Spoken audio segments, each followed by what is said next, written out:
Hey guys, in this video I'm going to show you how you can add color to an image that is grayscaled. Okay, now first, usually you will have to grayscale the picture unless you're taking a black and white photo, which typically most people just take color photos today and then turn them into black and white photos. So the first thing we need to do is to change this over into a desaturated photo. So the easiest way to do this is to go to Image, Mode, and then go to Grayscale.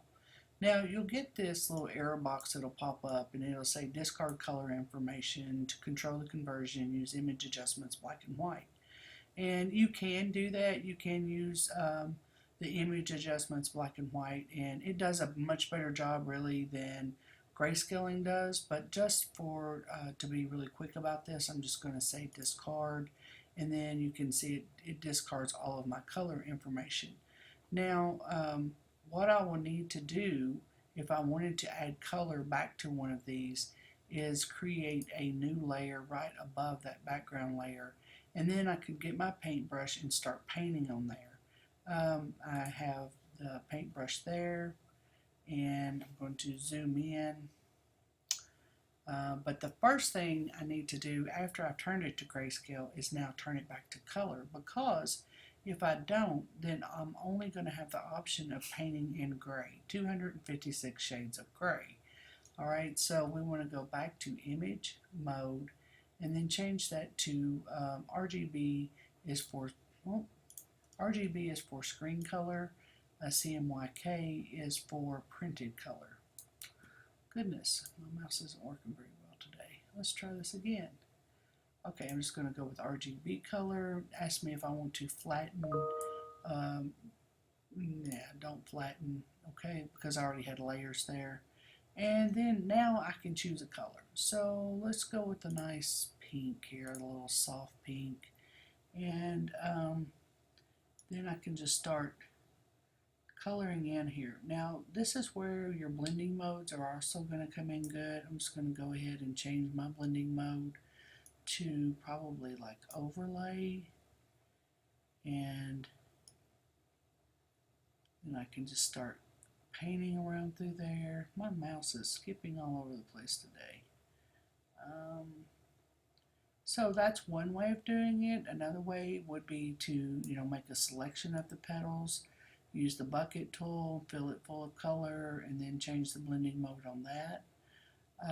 Still yet another way of doing this, which is also a kind of cool way, is to just add color back by using the history brush. I get started on doing something in Photoshop, it's hard for me to let it go until I get done, so sorry about that. So anyway, the history brush is a pretty neat tool that, let me find it over here. Healing brush, no, here we go. History brush. So if I go to the history brush, what that will do is pull in information that was there from the original file.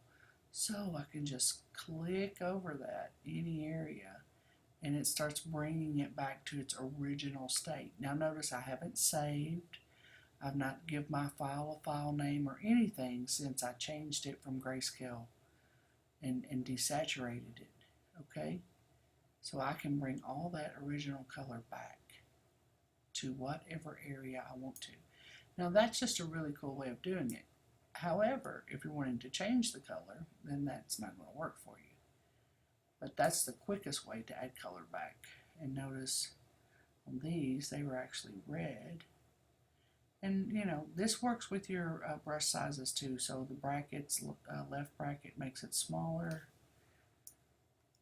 So if you want to get in between these leaves here. And notice that it looks different here because I have that pink on there, but I can turn that off, so that's no big deal. But anyhow, that's a really cool way of just bringing color back in.